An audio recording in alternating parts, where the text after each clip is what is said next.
여러분 반갑습니다. 이런 귀한 교회, 우리 불꽃교회 아름다운 이 성전에서 예배를 드리고 또 제가 말씀을 증거하게 되어서 얼마나 영광으로 생각하는지 모르겠어요.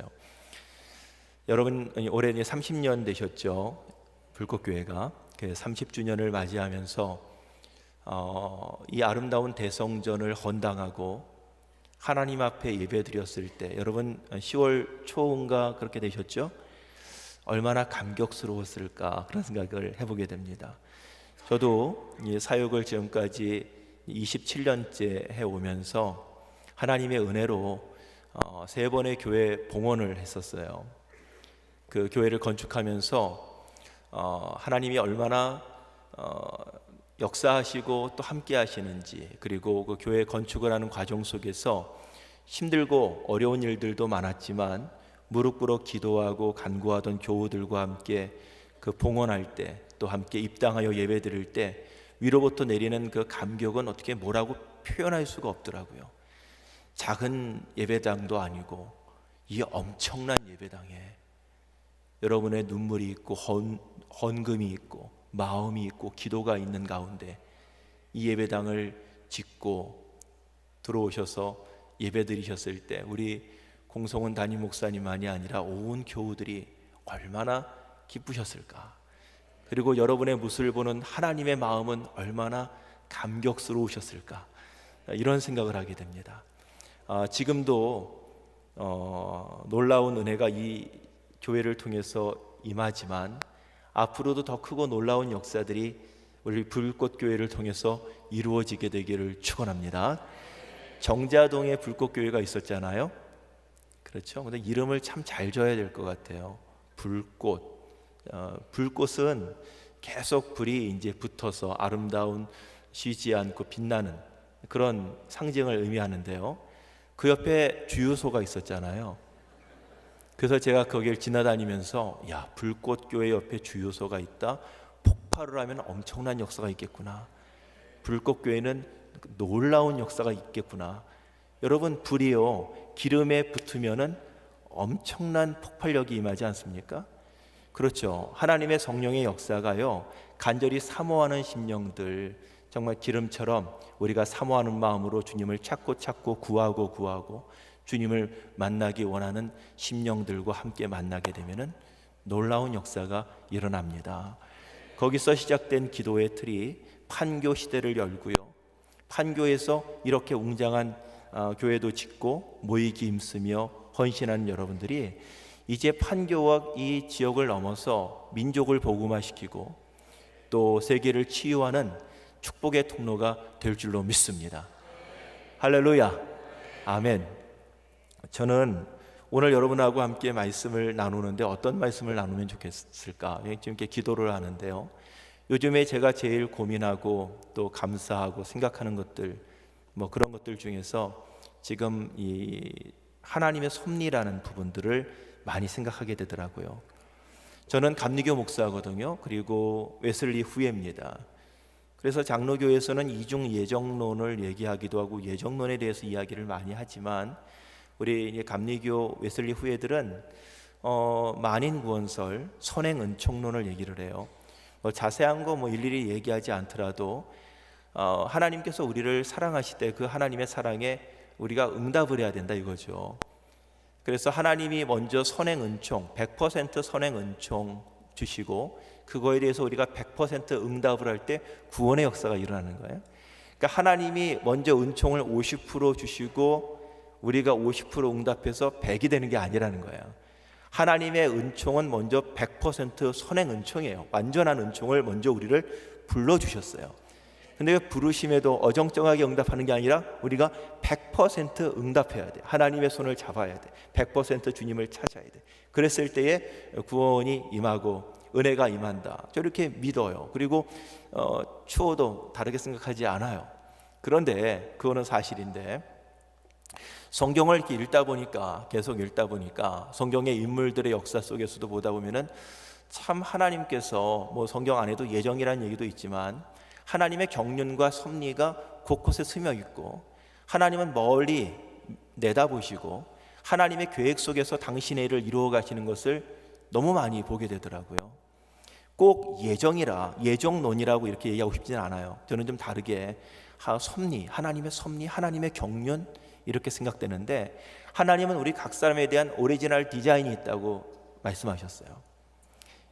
옆 사람하고 한번 얼굴 보시고요, 이렇게 얼굴 보실 때 따스한 눈빛으로 얘기하는 거예요. 우리의 만남은 우연이 아닙니다.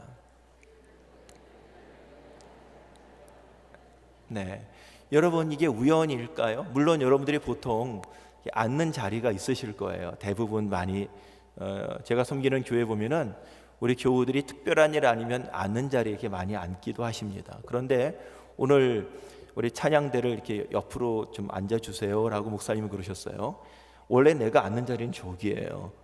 근데 이렇게 옆으로 가서 이쪽에 앉으셨어요. 이게 우연일까요? 목사님 별걸 다 그걸 그렇게 얘기하시네요. 저는 옆으로 오시면서 옆에 먼저 앉았다 있는 사람하고 가깝게 지금 앉게 되셨죠.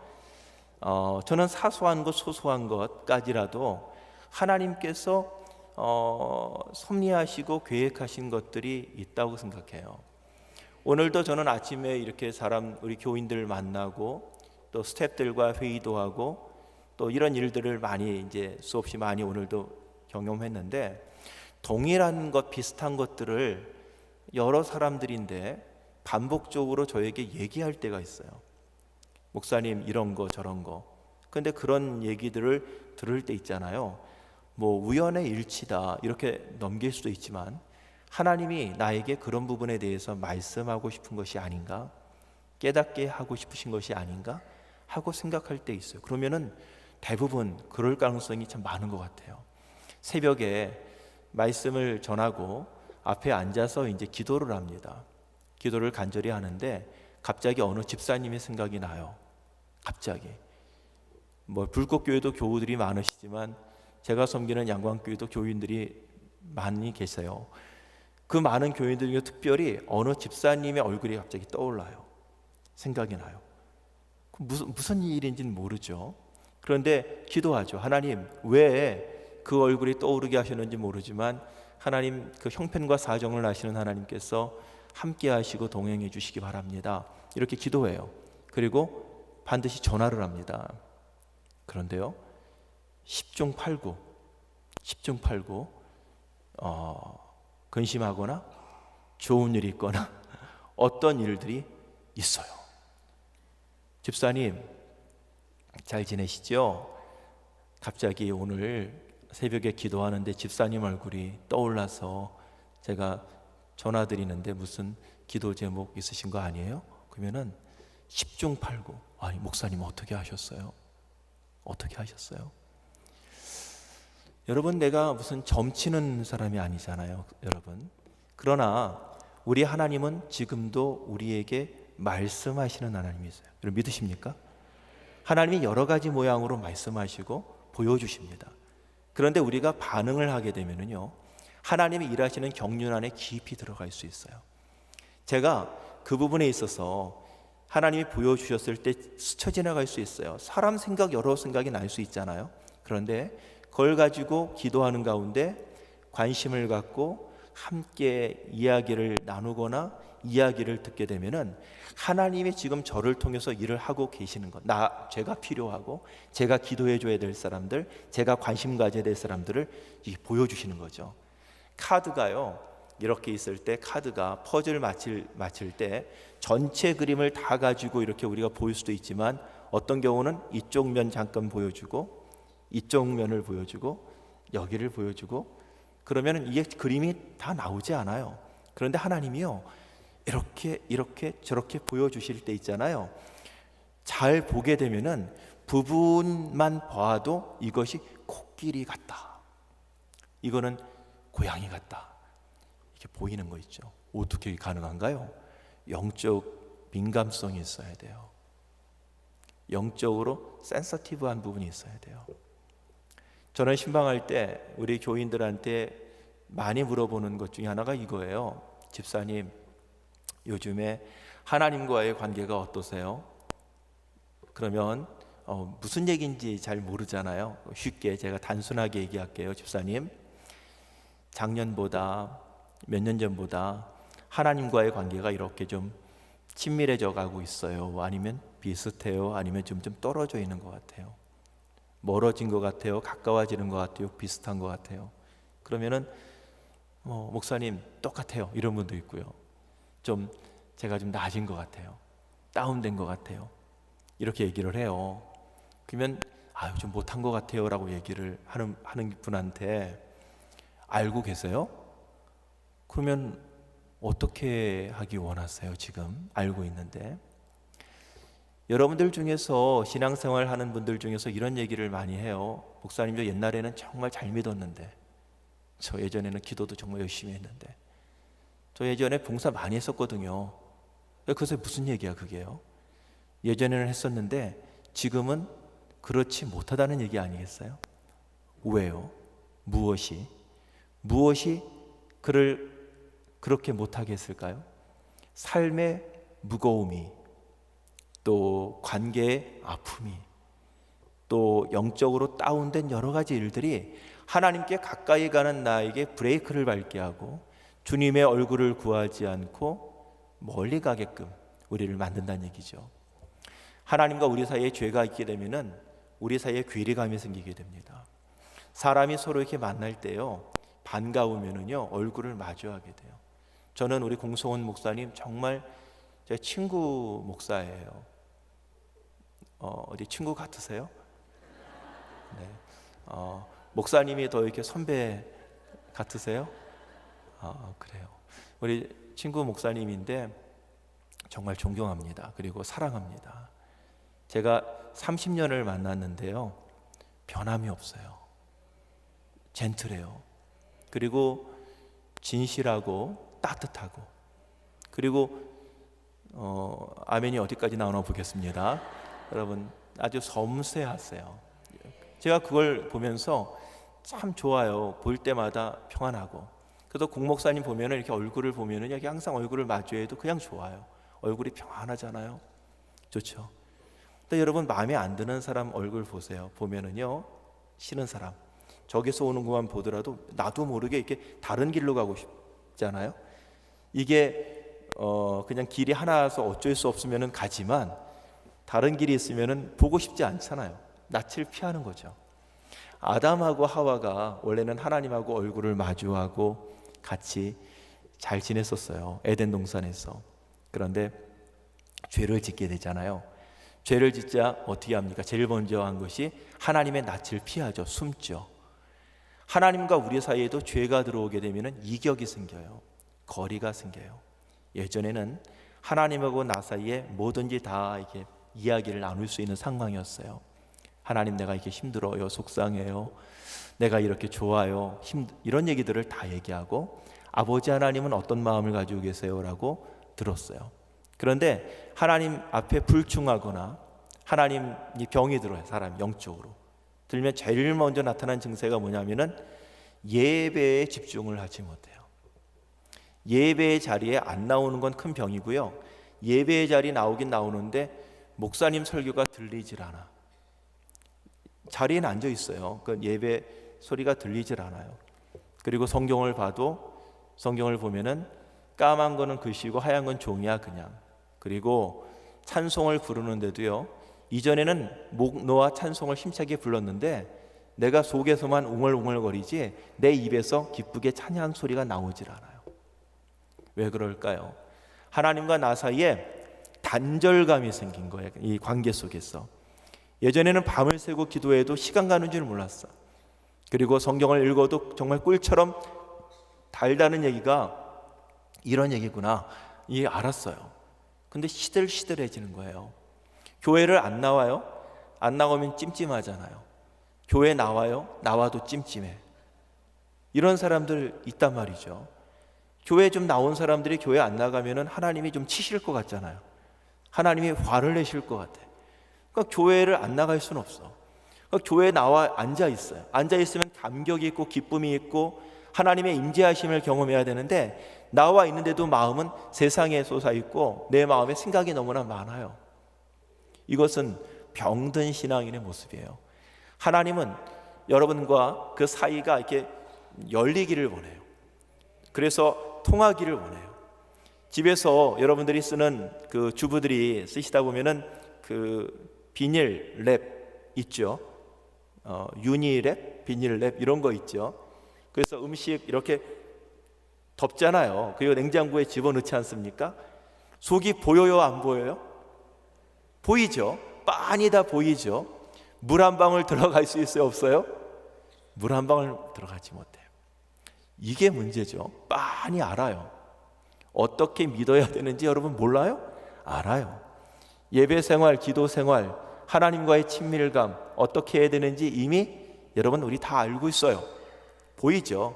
그러나 비 한 방울 들어가지 못해요. 왜? 내 마음의 문이 닫혀 있으면 내 마음의 문을 두드리시는 하나님의 음성이 들리지가 않아요. 들리는 사람이 있어요. 그런데 문을 안 여는 사람이 있어요. 그런데 들리지도 않는 사람이 있어요. 안 들려. 큰 병이죠. 들리면 문을 열어야죠. 제가 이제 오늘 와서 목사님 방 노크를 하니까 들어오세요, 목사님 얘기하시더라고요.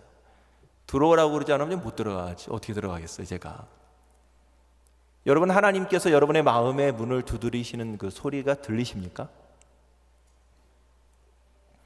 하나님이 지금 여러분의 마음의 문을 두드리시면서 내가 너 안에 너가 내 안에 있기를 원한다. 그리고 나와 함께 같이 하기를 원한다라고 말씀하시는 그 간절한 마음이 여러분 느껴지십니까? 시편 23편에 보면은 여호와는 나의 목자시니 내게 부족함이 없으리로다 쭉 시작하면서 내가 사망의 음침한 골짜기를 지날지라도 해를 두려워하지 않을 것은 주께서 나와 함께 하심이라. 주의 지팡이와 막대기가 나를 어떻게 해요? 안위하시나이다. 주가 원수의 목전에서 나에게 상을 베푸시고 그랬어요. 원수의 목전, 눈목, 원수의 눈앞에서 나만을 위해서 상을 베풀어 주셨다. 밥상을 베풀어 주셨다라는 거예요. 저는 시편 23편 말씀을 이렇게 묵상할 때마다 느끼는 건데 감격스러워요. 감격스러워. 나를 잡아먹으려고 달려드는 원수들, 대적들 얼마나 많이 있습니까? 오늘도 이 아침부터 밤늦게까지 여러분들이 시달리면서 싸우는 수많은 일들이 있어요. 그들은 어떻게 하면 나를 해코지하려고 하고 나를 넘어뜨리려고 하고 또 나를 공격하고 그래요. 그런데 그 원수들 앞에서 우리 하나님이 다른 거 보지 않고 오로지 나만 바라보시는 거예요. 나만 바라봐. 여러분 보세요. 여기 보고 저기 보고가 아니에요. 나만 보이는 거예요. 나만 보이는 거예요. 나만 바라보시면서 나만을 위해서 밥상을 차려주시고 너와 나와 함께 먹자. 나는 너를 사랑한다. 너만 바라본다. 이 아버지 하나님의 마음이 여러분 느껴지시게 되기를 간절히 축원합니다. 제가 공군 군목을 했었어요. 그런데 영천이라는 곳에 제3사관학교 거기서 이제 임관을 했을 때요. 그때 학사 장교들 한 1200명하고 이제 군종들하고 법무장교들이 같이 이제 임관을 했어요. 한 1100몇 명이죠. 똑같이 머리 깎고 똑같이 제복 입고 임관을 하는데 제 아내가 왔는데요. 제 아내가 거기 쭉 보면서 거기서 저를 찾았게요, 못 찾았게요? 그 많은 사람들 똑같은 사람 중에서 제 아내는 저를 딱 바라보고 있더라고요. 저는 제 아내를 봤죠. 제 아내도 저를 보고 있어요. 어떤 일이 가능할까요? 사랑하면 보여요. 관계가 있는 사람은 보입니다. 공성원 목사님은 감리교 이렇게 여기 분당 지방이든 경기 중앙연에 교인들 가득 찼어도 여러분들이 그 사이에 있으면 다른 사람이 안 보일 거야. 불꽃교회 교인들만 보이죠. 아멘이죠, 목사님? 안 그러시겠어요? 저도 마찬가지예요. 아무리 많은 사람이 있어도 교인이 있어도 양광교회 교인들은 눈에 탁탁탁 보입니다. 하나님의 심정이 마찬가지예요. 세상에 그렇게 수많은 사람들이 있지만 그 중에서 하나님은 하나님의 자녀가 보이는 거예요. 그 자녀에게 관심을 두고 계세요. 그 자녀가 잘 되기를 원해요. 그게 누구예요? 바로 나예요. 나. 믿으시면 아멘. 아멘. 여러분, 하나님하고 관계가 있으세요? 관계가 없는 사람이라면 이 자리에 앉아 계시지 않죠. 그런데 있지 않습니까? 그 관계라는 것이 다 똑같지가 않습니다. 누구에게나 똑같은 관계가 아닙니다. 여러분들도 말씀을 나누면 때, 교인들끼리 나눌 때에도 깊이 있는 속에 있는 말씀을 나눌 수 있는 집사님, 권사님이 있잖아요. 장로님도 있고. 어떤 부분은 일반적인 얘기들을 나누는 경우가 있지 않습니까? 근데 그렇게 내 속마음을 다 나눌 수 있는 것이 어떻게 가능합니까? 갑자기 이루어지는 게 아니잖아요. 오랜 과정 속에서, 관계 속에서 친밀감이 생기게 되고, 그 속에서 나의 마음을 다 알아요. 내가 못난 것도 알고, 깨진 것도 알고, 형편없는 것도 다 알아요. 그 사람은 숨길 게 없어. 그러니까 그대로 다 얘기하는 거예요. 같이. 그러나 모르는 사람한테는 잘 보여야 되잖아요. 이거 숨기고 저거 숨기고 요거만 보여준단 말이에요.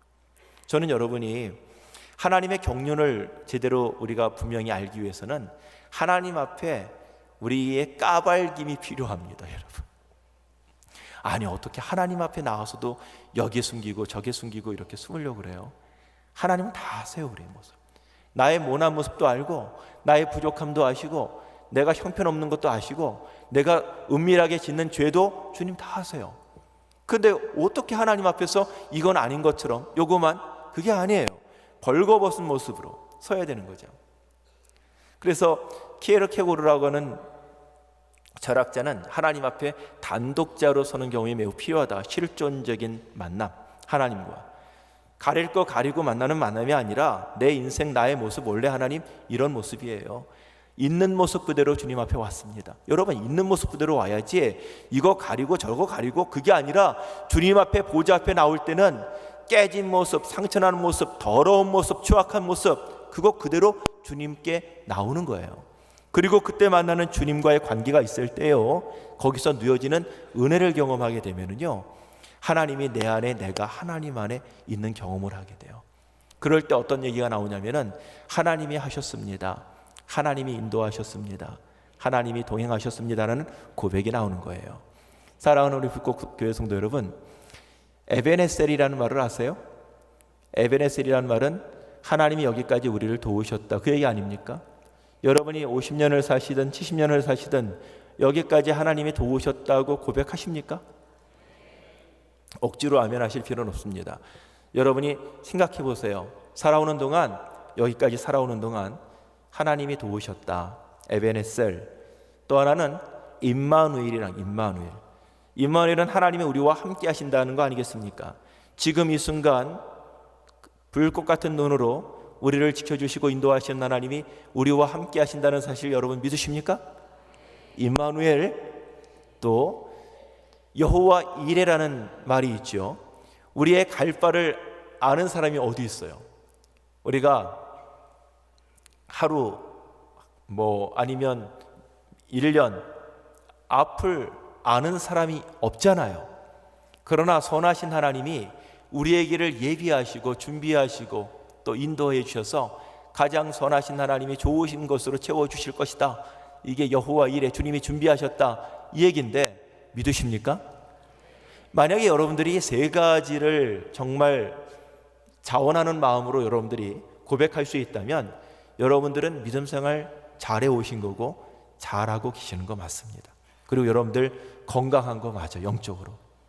그런데 혹시라도 지금까지 하나님이 도우셨다라는 거 잘 모르겠습니다, 이러는 분들이 계신다면요, 한번 생각해 보세요. 여러분, 지금보다 더 어려웠을 때 없었어요? 여러분, 지금보다 더 힘들고 속상했을 때 내가 어떻게 살까, 내가 어떻게 이 고비를 넘어갈까, 앞이 캄캄할 때, 그런데 그때는 정말 죽을 것만 같았는데 어떻든 뭐가 시온에 들어가 쫙 뚫린 건 아닌데 하여튼 거기를 넘어섰잖아. 지금 여기 왔잖아. 지금 있잖아요. 지금 내가 혼자지만 하나님이 나를 안아주시고 나와 함께 하시고 동행하신다는 거 느끼고 있지 않습니까? 이제 수험생들 둔 가족 여러분들 지금 조마조마하시죠. 수시 지금 보고 이제 또 정시도 있잖아요. 그런데 예전에 아이들 대학 보내거나 대학 입시 경험해 보신 분들 보면은 뭐 마음에 들 수도 있고 안 들 수도 있고 또 마음에 안 들어가지고 막 속상하고 힘들 때 있었잖아요. 그때는 그게 끝인 것 같잖아. 어쩌면 이렇게 정말 이런 일이 있을까? 제가 소원이 뭐예요? 만약에 하나님이 지금 오셔가지고 여러분에게 소원 하나만 말해봐라, 내가 들어주겠다. 그 유명한 노래 있죠. 소원을 말해봐. 뭐 이런 노래 있잖아요. 하나만 내가 들어주겠다. 그러면은 아마 수험생 부모님은 어떻게 하겠어요? 네, 대학 입시 원하는 거 같으면 좋겠습니다. 그게 정말 너의 소원이야? 너 그거 되면 돼? 그러면 나는 뭐 여한이 없겠어요 지금. 그런데요, 애가 원하는 대학 가잖아요. 얼마나 좋을 것 같아요 여러분? 한 1년 자랑하면서 기뻐하면서 지내다가 1년 2년 좀 지나고 나면은 그게 너무 일상이 돼버린단 말이에요. 자연스러워져. 그게 감사 감격 이제 잊혀져. 여러분, 아무리 좋은 것도 세상의 것들은요, 기가 막힌 자동차를 샀다고 생각해 봐요. 처음에 제가 자동차를 샀을 때 기억하는데 그때 엑셀이라는 차를 한번 샀었어요. 이거 너무 좋더라고요. 그래가지고 기스가 날까 봐 그냥 어쩔 줄을 모르고 맨날 닦고 그랬어요. 근데 몇 달 지나고 나서 한번 사고가 났어요. 그것 한번 이렇게 하고 나니까 이제는 자동차는 뭐예요? 그냥 필수 운송 수단이에요. 여러분이 있는 아무리 좋은 것도요, 다 있다가 없어지고 다 두고 갈 것들입니다. 좋은 거 맞아요. 그거 다 이루어졌으면 좋겠어요.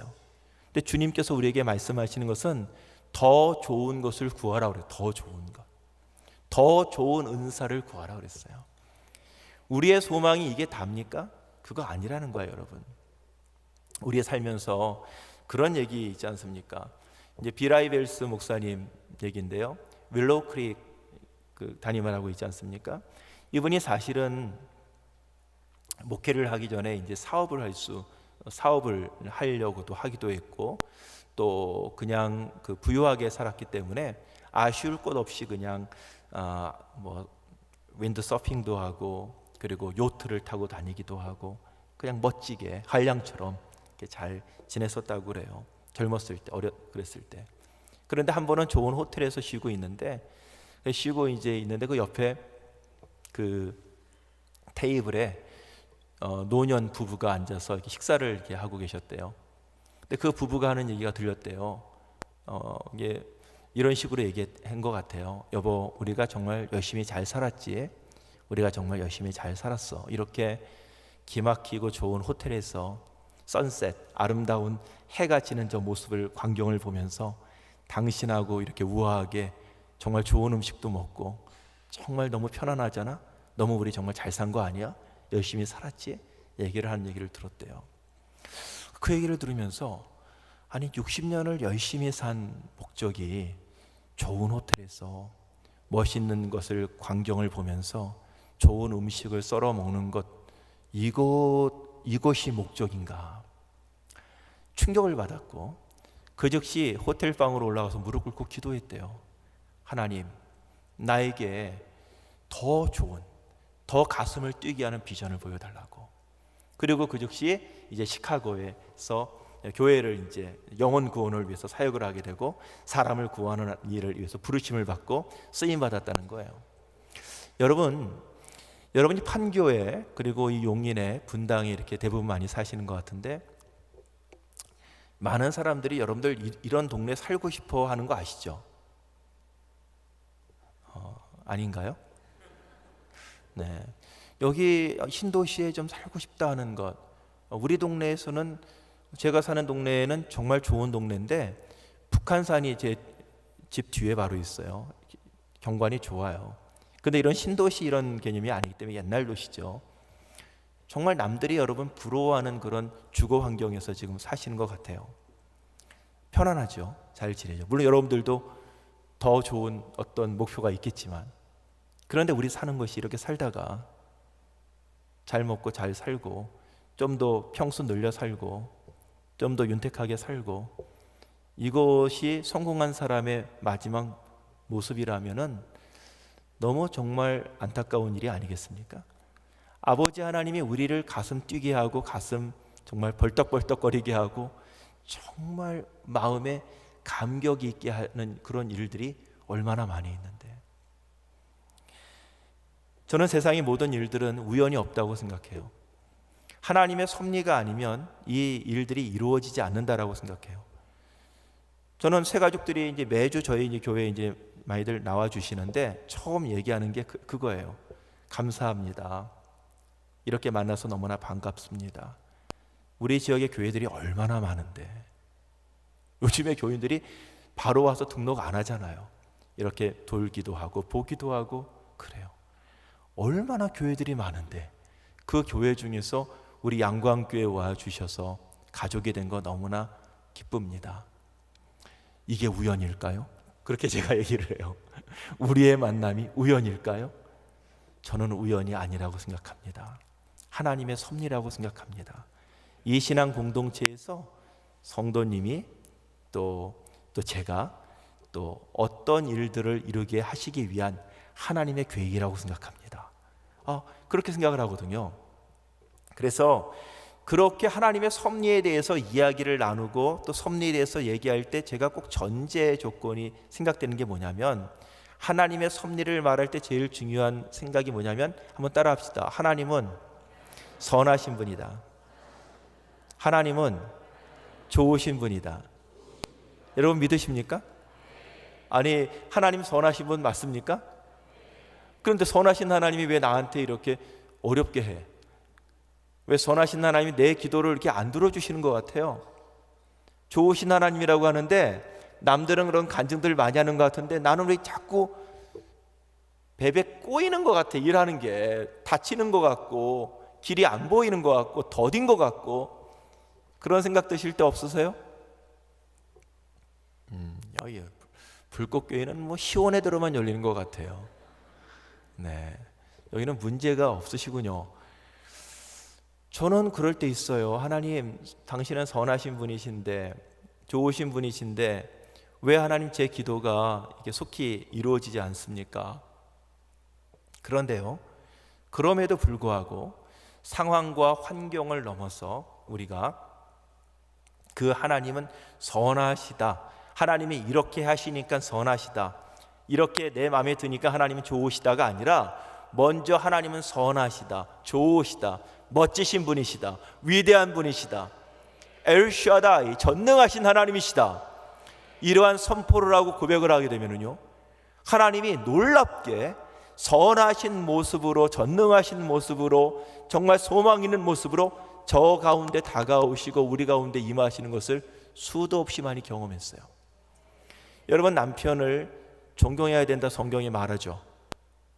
남편한테 복종하라고 그러잖아요. 다른 성경 보시나요? 여기는 우리 신약 성경에 여인들아 남편에게 복종하라 그러지 않습니까? 아멘이죠. 그런데 그래, 아니 뭐 복종할 만 해야지 복종하지, 존경받을 만 해야지 존경하죠. 그렇게 혹시 여자분들 마음에 생각이 들 수도 있어요. 근데 성경은 먼저 존경하라 그랬어요. 복종하라 그랬어요.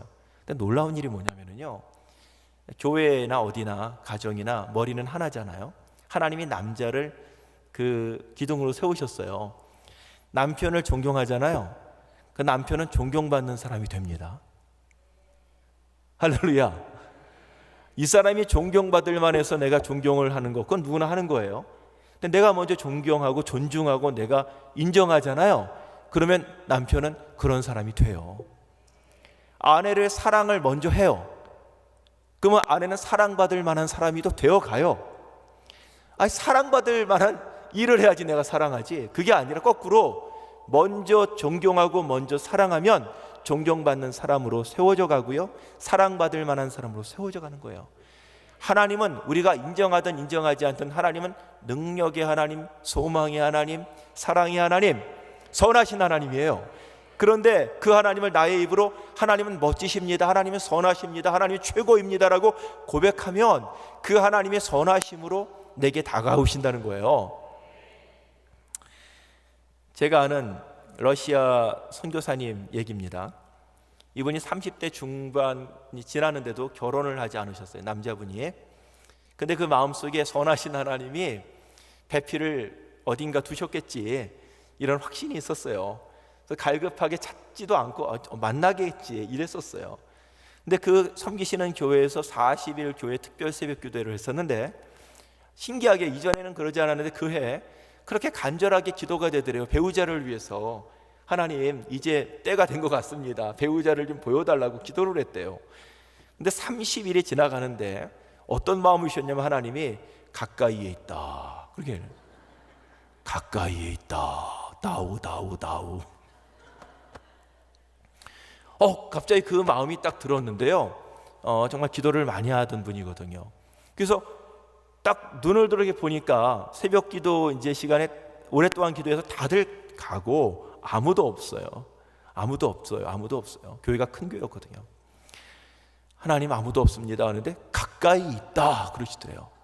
그래서 다시 눈을 떠 이렇게 보는데 저 끝에 누구 하나가 있긴 있는 것 같아요. 소리가 나는 거, 인기척이 나는데, 근데 보이진 않는데 남자 같지는 않더래요. 그래서 마음에 혹시 이런 마음이 들었어요. 그러면서 하나님, 내일도 가장 늦게까지 저쪽 자리에 누가 남아있으면 한번 얘기해 보겠습니다. 그 다음날 또 와서 간절히 기도를 했어요. 늦게까지 기도했어요. 근데도 가까이 있다고 자꾸 그러시더래요. 딱 보니까 다 가고 누가 거기 하나 있어요. 그래서 먼저 나와서 로비에서 기다리고 있었어요.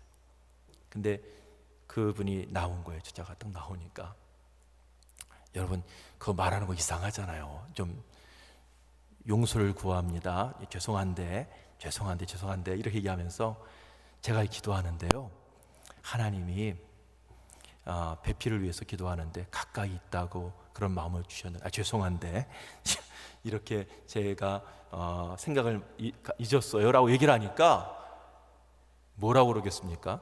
그분이 미쳤어 이렇게 했을까요? 저도 지금 기도를 하는데 하나님이 배우자가 가까이 있다라는 말씀을 주셨어요. 여러분, 정말 제가 너무나 잘 아는 선교사님, 그분 결혼했어요. 결혼하고 러시아에서 선교 사역을 잘합니다. 우연일까요? 하나님께서는요, 당신이 계획하신 것들을 이렇게 드라마틱하게 되는 경우도 있지만 어떤 경우에는 일반적으로 하나님이 계획하시는 것들을 통해 사람을 이미 스쳐 지나가게 하시기도 하고 말하게 하시기도 하고 또 사업하는 사람들도 사람들 붙여주시기도 하는데, 우리가 눈을 닫고 귀를 닫고 마음을 닫아가지고 하나님의 일하심을 가로막을 때가 얼마나 많이 있는지 몰라요. 저도 비슷한 일이 있었어요. 제가 제 아내하고 이제 결혼을 하는데 제 아내는 미국에 살았어요.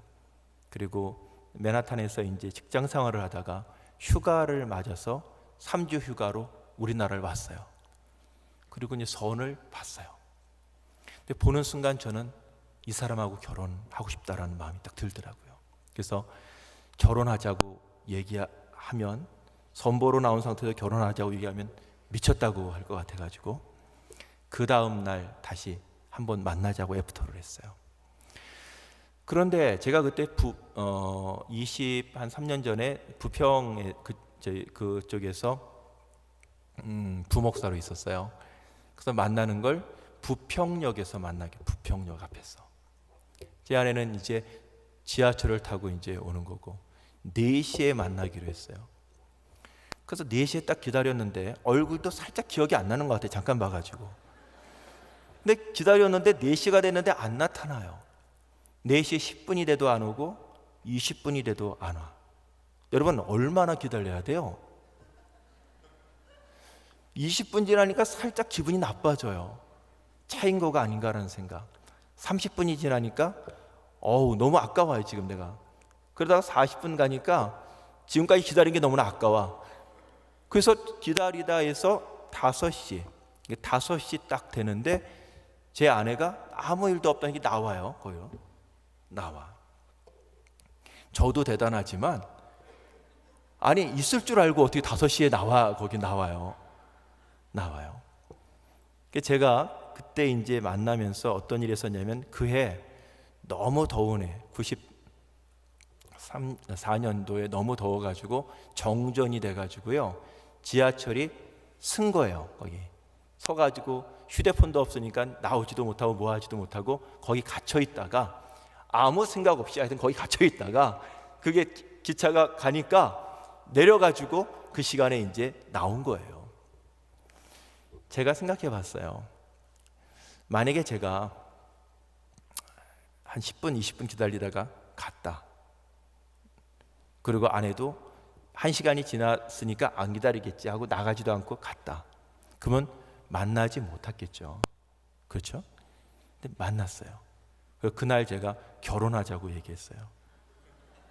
그리고 제 아내는 제 얘기를 듣고 그럼 언제 결혼할까요? 그래가지고 저희가 만난 지 48일 만에 결혼을 했어요. 제가 이런 얘기 드리는 거는 여러분들도 이런 일련의 일들이 많을 거예요. 소소하게. 그때는 몰라요. 그때는 그게 하나님의 섭리인지 몰라요. 한번 여러분 따라해 보세요.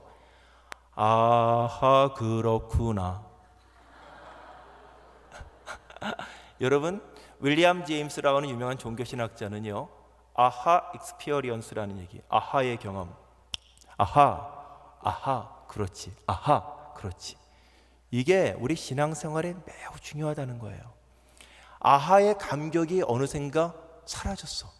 많은 신앙인들이 하나님이 기가 막힌 일들을 섭리 속에서 우리 가운데 주어주시는 거예요. 그때는 몰랐어. 지나와 봤는데 그때 그랬었구나. 하나님이 이러시려고 이랬었구나. 그때 나는 그때 절벽인 줄 알았고 내 마음에 들지 않았는데 하나님은 더 좋은 걸 주시기 위해서 이렇게 움직이셨고 이렇게 나를 훈련시키셨구나. 이런 경험, 아하의 경험이 여러분과 저의 경험이 되기를 간절히 소망합니다. 여러분 밀림에 보면 사자가 왕자라고 그러지 않습니까? 그런데 하늘의 왕자는 뭐예요? 독수리 아닙니까? 독수리. 그런데 이 성경에는 독수리에 대한 얘기가 참 많이 나와 있어요. 이사야 41장 30절에 보면은 소년이라도 피곤하며 곤비하며 장정이라도 넘어지며 쓰러지되 오직 여호와를 앙망하는 자는 새 힘을 얻으리니 독수리 날개치며 올라감 같을 것이요 다른 박질하여도 곤비하지 아니하겠고 걸어가도 피곤하지 아니하리로다. 여기서 독수리를 뭐로 표현하고 있어요? 성도로 표현하고 있어요. 시편 103편 5절에 보면은 좋은 것으로 너의 소원을 만족하게 하사 너의 청춘을 독수리같이 새롭게 하시는도다. 독수리는 파워, 힘의 상징이죠. 태풍이 불어도 독수리 다른 새들은 날지 않아요. 근데 태풍 불 때 독수리가 유유하게 쫙 비상하지 않습니까? 그런데 이렇게 기가 막힌 독수리, 하늘의 왕자 독수리가 되기 위해서는요 저절로 갑자기 되는 게 아니라 수많은 과정이 필요했어요. 오늘 본문의 말씀에 보면은 하나님이 이스라엘 백성들을 강한 민족으로 그리고 힘 있는 백성으로 만들기 위해서 마치 어미 독수리가 새끼 독수리를 훈련시키는 과정을 묘사하고 그것으로 표현하고 있습니다. 그렇다면은 이 어미 독수리는 새끼 독수리를 어떻게 훈련시키시는가? 어떻게 강하게 만드는가? 오늘 이걸 좀 여러분하고 생각하면서 하나님의 섭리가 이런 거구나 이렇게 깨달았으면 좋겠어요. 제일 먼저 하는 일이 뭐냐면 보금자리를 어지럽힙니다. 독수리는 보금자리를 높은 절벽에 이렇게 많이 만들어 놓지요. 누구든지 아무나 쉽게 올라오지 못하도록 높은데 보금자리 둥지를 트고 그리고 다른 새들의 털을 무서히 이렇게 가져다가 푹신하게 침대를 만들어 가지고 새끼를 부화해서 자라나게 합니다. 난공불락의 집에서 세월 가는 줄 모르고 어린 독수들이 자라납니다. 그런데 어느 날 갑자기 어미 독수리가요 그 새끼들이 있는 그 보금자리 둥지를 막 흔들기 시작합니다. 어지럽히기 시작합니다. 푹신푹신한 그 털, 그것을 다 치워버립니다. 그리고 가시를 물어다가 둥지에다 놓습니다. 그러면 새끼들은 가시에 찔려가지고 힘들어하고 살갗이 찢어지기도 합니다. 둥지에서 가진 고생을 다 합니다. 말 만약에 할 수 있다면, 엄마 어떻게 된 거냐? 지금 엄마 미쳤어. 왜 이래? 왜 이래 엄마? 엄마 예전 같지 않아. 왜 이래? 뭐 이렇게 얘기했겠죠. 왜 엄마 예전하고 너무 달라졌어. 그런데 여기는 평안하다, 여기는 좋다, 이만하면 괜찮다, 뭐가 더 부족할 것인가 하는 그때에 하나님이 우리를 흔들 때가 있어요. 히스기야 왕이 언제 죽을 병이 들었어요? 39살 때, 잘 나갈 때였습니다. 뭐 하나 부족하지 않았어요. 강성했을 때입니다. 그런데 하나님이 히스기야 왕한테 뭐라고 그래? 너 이제 죽는다. 이사야를 통해서 말하죠. 너 이제 죽는다. 아니, 지금 뭐 하나 부족한 게 없잖아요. 이제 왕국도 잘 치리가 되고 모든 일이 잘 되는 이때에 왜 내가 죽어야만 됩니까? 하나님이 히스기야의 삶을 흔드시는 거예요. 어미 독수리가 지금 둥지를 흔드는 것처럼 히스기야를 흔들고 있어요. 여러분들도 혹시 그런 시간들을 지금 지나고 계시는 분들이 계실지 모르겠어요.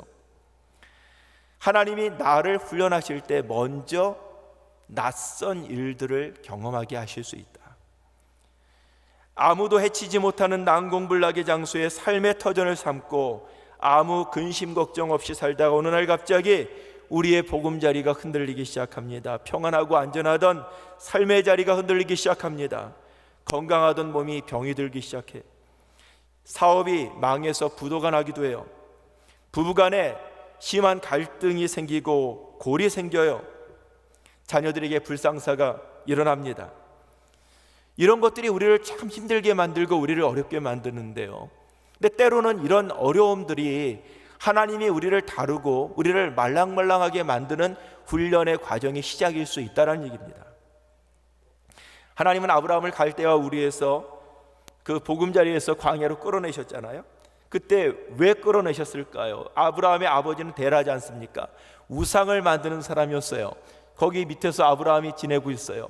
하나님이 아브라함에게 이렇게 말씀하시는 거죠. 너 언제까지나 우상 만드는 네 아버지 밑에서 있을 건데 너 이곳에 있으면 너 결코 믿음의 조상 될 수 없어. 여기에 머물러 있으면 밥 세끼 먹으면서 편안하게 지낼지 모르겠지만 너는 믿음의 조상으로 날아갈 수가 없어. 너 낯선 곳이지만 여길 나와야 돼. 그래서 한 번도 가보지 않은 땅 갈대아 우르를 나와가지고 지금 가나안으로 들어간 거 아닙니까?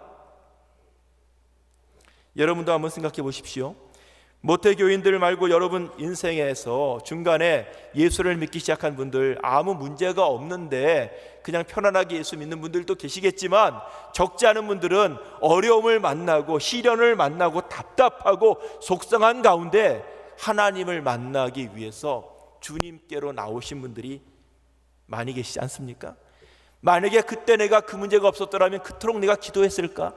내가 그때 그토록 어려운 문제 가지고 실험하지 않았다면 내가 하나님 앞에 눈물을 흘리고 무릎을 꿇고 과연 기도했을까? 내가 얼마나 강한 사람인데, 내가 얼마나 자존심이 강했는데 있는 거 다 내려놓고 겸손하게 주님께 무릎 꿇고 항복하면서 기도할 수 있었던 거 왜 그래요? 그런 어려움들을 만났기 때문이 아닌가요? 하나님께서는 당신의 택한 백성을 하나님 앞으로 인도하실 때 제일 먼저 보금자리를 흔들어 놓습니다. 우리도 마찬가지예요. 태평스럽게 잠이나 자고 태평세월을 보내면요 하나님께서 우리의 보금자리를 어지럽히실 때가 있습니다. 그때 깨달아야 돼요. 하나님이 어떤 사인을 보내시는구나. 하나님이 나를 조종하기 원하시는구나. 하나님이 나를 통해서 맛을 내게 하시기 원하시는구나. 깨달아야 돼요. 여러분 미숫가루 드셔보셨죠? 미숫가루 타놓고 가만히 놔두면 미숫가루가 침전이 되죠. 그렇죠? 그리고 나서 이렇게 드시면 미숫가루 맛이 잘 나요? 안 나요? 안 나죠. 이걸 흔들죠. 여기를 돌리죠. 그러면 여기가 뿌옇게 혼돈이 오죠. 카오스죠. 그렇죠? 스터링. 이거 흔들지 않습니까? 이때 미숫가루 맛이 나는 거예요. 우리 인생도 하나님이 독특한 맛을 창조하셔서 사람마다 오리지널 디자인이 있어요. 근데 그 맛을 잘 내지 못하고 살아갈 때가 있어요. 그때 하나님이 나에게 나의 나된 맛, 나의 좋은 맛을 내게 하기 위해서 나를 잠시 흔드세요. 잠시 정신 차리도록 흔드십니다. 근데 깨달아야 돼. 아, 하나님이 나를 지금 다루고 계시는구나. 그 다음에 이런 보금자리를 흔드신 다음에 있는 일이 뭐냐면 힘든 훈련이 따라지는 거죠. 새끼를 등에 태우고 이게 비상한다고 그랬는데, 등에 태운다기보다도 어떻게 보면은 찝어가지고 새끼를 데리고 날아 올라갑니다. 그러면 아마 그럴 거예요. 신난다, 신나. 엄마랑 이렇게 높이 하늘에 날아가네. 너무 좋다. 새끼가 그러겠죠. 쫙 올라갔다 갑자기 탁 새끼를 떨어뜨립니다. 그럼 새끼가 꼰두박질을 하고 떨어집니다. 근데 쏜살같이 와가지고 탁 낚아챕니다. 그리고 나서 계속 떨어뜨리고 계속 낚아챕니다. 도대체 왜 엄마는 이렇게 나를 못 살게 구는지. 나 죽는다 하고 떨어지면 또 살려주고, 죽는다 하고 떨어지면 살려주고. 여러분, 이러면 이 새끼 독수리가요 계속 떨어지면 몇 번이나 떨어지면 날 수 있을까요? 동물학자들은 독수리마다 다른데 최소 16번에서 20번 떨어지면서 나는 독수리가 있대요. 그리고 제일 늦게 나는 놈들은 600번을 떨어지고 나는 놈들이 있대요. 근데 분명한 건 날긴 다 난대요. 날긴 다 나는데 어떤 놈은 16번 만에 날고 어떤 놈은 600번이 떨어져야 날아간다. 어떤 차이가 있느냐? 태도의 차이가 있어요. 떨어지는데 나는 못 날아 그러면 계속 떨어지기만 하는 거예요. 나는 죽어도 못 날아 600번까지 가는 거예요.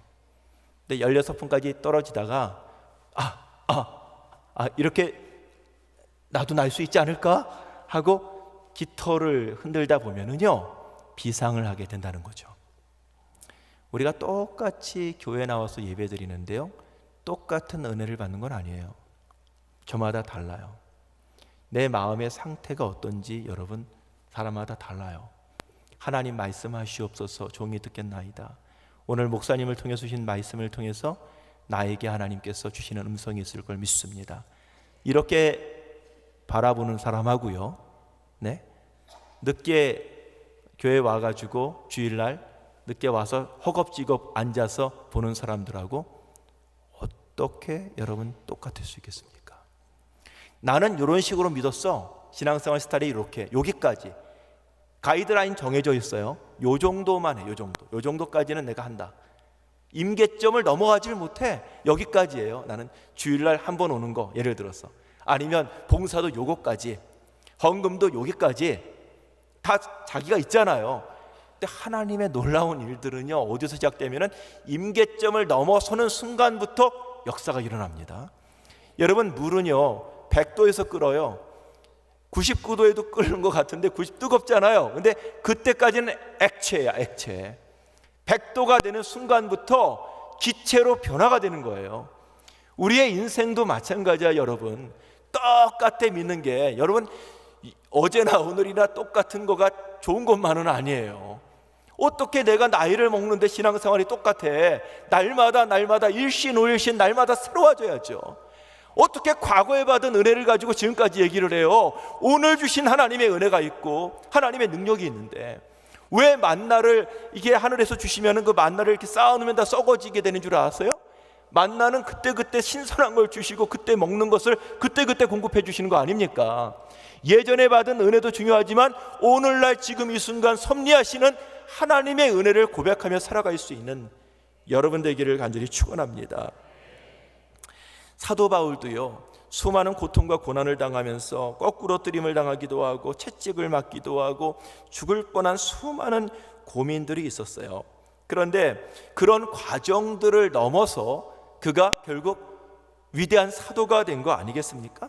하나님이 그런 위대한 사도로 만들어가기 위해서 그가 가지고 있는 가말리엘 문화에서 공부를 하고 노마 시민권이 있고 히브리인 중에 히브리인이었고 뭐 이런 것들 자랑할 것들 많이 있었지만 그걸 배설물만도 못하게 여기고 그걸 뒤로 버릴 수 있었던 것은요, 하나님이 이런 일련의 계획 속에 열방을 구원하고 세계를 구원하기 위한 위대한 사도로 만들기 위해서 하나님이 준비하고 계시고 그를 끌어서 움직이신 거예요. 그러면 이런 일을 통해서 마지막으로 무엇을 우리는 얻을 수 있겠습니까? 이 독수리는 이런 일련의 과정을 통해서 힘을 얻게 되었고 담력을 얻게 되었어. 예전에는 아래 보면 이 새끼가 덜덜 떨었는데 날개짓을 하면서 어떻게 해요? 담력이 생기게 되었고요. 또 어떤 거요? 내가 날 수 있다라는 것을 알게 되었어요. 너는 아이가 아니다. 하나님이 우리에게 말씀하시네요. 이사야 60장에 일어나 빛을 발하라. 너 어느 때까지 움츠러들고 있어야 되겠느냐? 이제는 일어나 빛을 발해야 된다. 불꽃교회 성도 여러분, 여러분들은 정말 멋진 교회 이름을 가지고 계세요. 불꽃처럼 타는 여러분, 꺼지지 않는 불꽃, 그 가시덤불에서 붙는 불꽃을 보고 모세가 하나님의 부르심에 정말 그 소명을 가지고 나아갔던 것처럼 여러분들의 그 뜨거운 불꽃을 통해서 수많은 사람들을 구원하고 민족을 치유하는 민족교회 되시기를 간절히 축원합니다. 비가 오고 바람이 불면은 새들은요 다 도망가지 않습니까? 날지 않지 않습니까? 그런데 태풍이 불어도 이 독수리가 날더라고요. 제가 공군 군목하면서 군산 비행장에서 근무했어요. 군산 미군 부대에서 있었습니다. 그때 제 가슴이 아팠던 게 있어요.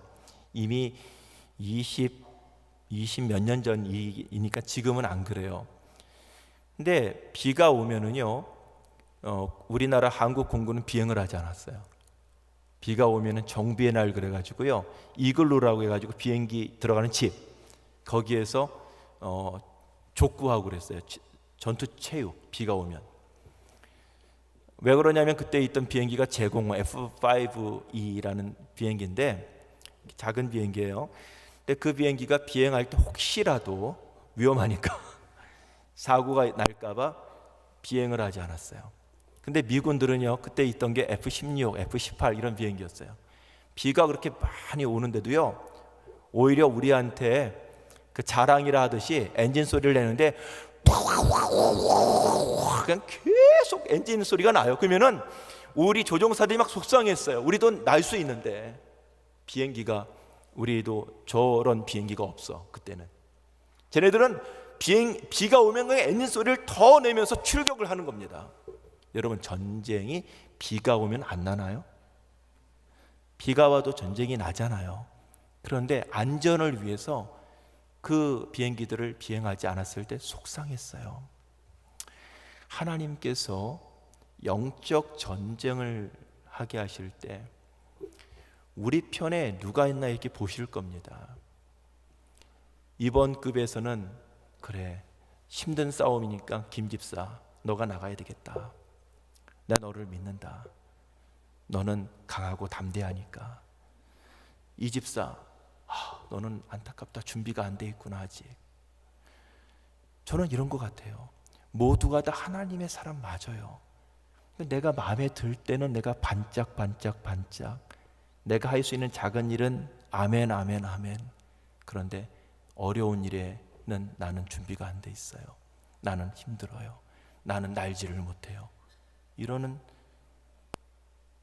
믿음의 사람들도 있지 않겠습니까? 독수리는 태풍이 불 때 더 진가가 나타났어요. 어려울 때 신앙이 진짜 신앙이에요.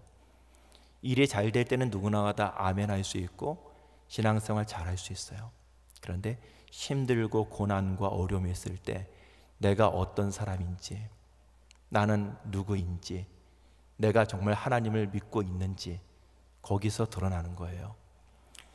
사랑하는 성도 여러분, 여러분들이 온전히 하나님만 바라보기를 바라고, 하나님의 섭리는 선하시기 때문에 하나님의 백성을 그냥 내버려 두시지 않는다.